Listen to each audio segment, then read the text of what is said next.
Hello friends, welcome to Defence Tracks. तो एक report जो है वो द हिंदू के द्वारा पब्लिश करी गई है, जहां पर ये दावा किया जा रहा है कि आईएनएस विक्रमादित्य जो है वो आने वाले 2 महीनों में इंडियन नेवी की एक्टिव सर्विस को ज्वाइन करेगा। तो आईएनएस विक्रमादित्य का जो मेजर रिफिट है वो दिसंबर 2020 से चल रहा है।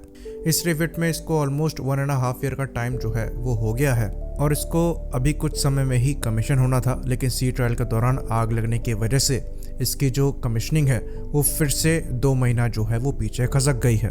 तो आने वाले 15 अगस्त को आईएनएस विक्रांत जो है वो इंडियन नेवी की सर्विस को ज्वाइन करेगा और अगले 2 महीनों के अंदर अंदर आईएनएस विक्रमादित्य जो है वो भी इंडियन नेवी की सर्विस को दोबारा से ज्वाइन करेगा। तो दोनों एयरक्राफ्ट कैरियर जो हैं वो साथ में सेल कर रहे होंगे। रिफिट की बात करें तो हर 2 साल में जो सबमरीन्स और वॉरशिप्स होते हैं उनके नॉर्मल रिफिट्स होते हैं, जिन्हें असिस्टेड मेंटेनेंस पीरियड कहते हैं। तो ये छोटी मोटी रिफिट्स होती हैं, इनमें 2 हफ्तों से 2 महीने तक का मैक्सिमम समय जो है वो लग सकता है।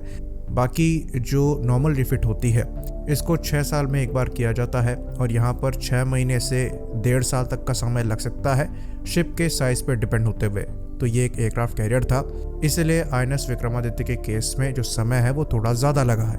इंडियन नेवी इसी लॉजिक पर बेस्ड होकर एक तीसरे एयरक्राफ्ट कैरियर की मांग करती है। तो वो इसलिए करती है क्योंकि जब एयरक्राफ्ट कैरियर रिफिट में जाता है वो कम से कम 1.5 ईयर के लिए आउट ऑफ सर्विस रहता है और उस समय के लिए जो कैपेबिलिटी गैप है उसको भरने के लिए आपको कोई शिप चाहिए, और अगर आपके पास और एयरक्राफ्ट कैरियर नहीं है तो वो कैपेबिलिटी गैप जो है वो रह जाता है, जो कि हमारे पास पिछले 1.5 ईयर्स से था। तो क्योंकि आईएनएस विक्रांत और विक्रमादित्य जो हैं वो ऑलमोस्ट सिमिलर टाइम में इंडियन नेवी की सर्विस को ज्वाइन करेंगे, तो आईएनएस विक्रांत का जो पहला रिफिट होगा और आईएनएस विक्रमादित्य का जो दूसरा रिफिट होगा वो दोनों ऑलमोस्ट सिमिलर समय ही पड़ेगा, यानी कि दोनों एयरक्राफ्ट कैरियर एक ही समय पर आउट ऑफ सर्विस होंगे।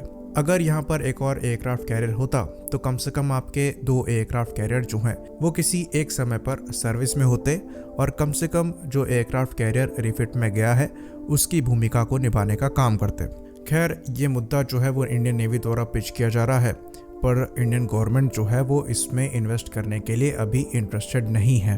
फ्यूचर में इसकी पॉसिबिलिटी जो है वो दिखाई देती है, पर फिलहाल के लिए इंडियन गवर्नमेंट जो है वो यहाँ पर अभी ज़्यादा रुचि नहीं दिखा रही है।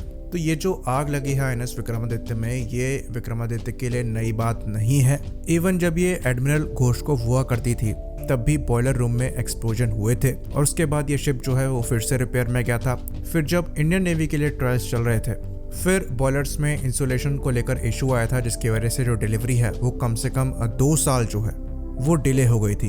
और जो इशू बताया जा रहा था वो चाइनीज मेड फायर ब्रिक्स में बताया जा रहा था, जो कि लो ग्रेड के थे, और इसको लेकर जो ब्लेम है वो रशिया ने इंडियन नेवी पर ही डाल दिया था। बाकी 2016 में 2 लोगों की जान चली गई थी टॉक्सिक गैस लीक की वजह से, जो कि सीवेज ट्रीटमेंट प्लांट में हुआ था। उसके बाद 2019 में एक और मौत हुई थी, अगेन बॉयलर रूम में लगी आग की वजह से। फिर उसके बाद दोबारा आग जो है वो रिपोर्ट करी गई थी मई 2021 में, और इस आग को बुझा लिया गया था और किसी को नुकसान जो है वो नहीं हुआ था। उसके बाद लास्टली ये जो रिसेंटली आग लगी है उसको रिपोर्ट किया गया है, जिसमें अगेन कोई जान माल का नुकसान नहीं हुआ है, पर जो कमीशनिंग है उसको कम से कम 2 महीनों के लिए डिले कर दिया गया है। तो अगर आप इस शिप की हिस्ट्री को देखेंगे तो आपको कई एक्सीडेंट्स दिखाई देंगे, कई प्रॉब्लम्स दिखाई देंगी। आपको ये पता चलेगा कि सोवियत यूनियन के लिए और फिर रशिया के लिए इस एयरक्राफ्ट कैरियर को मेंटेन करना काफ़ी ज़्यादा मुश्किल हो गया था और अल्टीमेटली उन्हें बेचना पड़ा। फिर इंडियन नेवी जब से इस एयरक्राफ्ट कैरियर को ऑपरेट कर रही है तब से कई इश्यूज़ जो हैं वो नोट किए गए हैं, पर इसका मतलब ये नहीं है कि इस शिप में खाली इश्यूज़ ही हैं। जब ये सर्विस में थी तो इसने काफ़ी अच्छा परफॉर्म किया था और सेटिस्फैक्ट्री सर्विस जो है वो इंडियन नेवी को प्रोवाइड कराई थी। सर्विसिंग इश्यूज की बात करें तो ये चीज़ सोवियत शिप में हिस्ट्री से आती है कि कैरियर ऑपरेशंस में ये कभी भी अच्छे नहीं रहे हैं, स्पेशली वेस्टर्न स्टैंडर्ड के कंपैरिजन में। इवन जो इसकी एयर फ्लीट है जिसमें MiG-29 के एयरक्राफ्ट आते हैं उनको लेकर भी सर्विसिंग इश्यूज जो है वो पास्ट में कई निकलकर सामने आए हैं। अगर आप रशियन एयरक्राफ्ट कैरियर एडमिरल कुznetsov को ही एग्जाम्पल लें, उसमें भी आपको कई बार ऑनबोर्ड फायर के इंसिडेंट्स जो हैं वो मिल जाएंगे, और सिमिलर केस जो है वो आपको चाइनीज लियोनिंग एयरक्राफ्ट कैरियर के साथ भी मिल जाएगा। बात करें आईएनएस विक्रांत की तो वहां पर आपको जो सर्विसिंग इश्यूज हैं वो कंपैरेटिवली कम दिखाई देंगे, और जहां तक है उसकी एयर फ्लीट जो है वो डिफरेंट होगी और वहां पर भी आपको इम्प्रूव सर्विसेबिलिटी जो है वो मिलेगी। इसी बात पर इस वीडियो को हम खत्म करेंगे। लाइक करिए, सब्सक्राइब करिए। जय हिंद।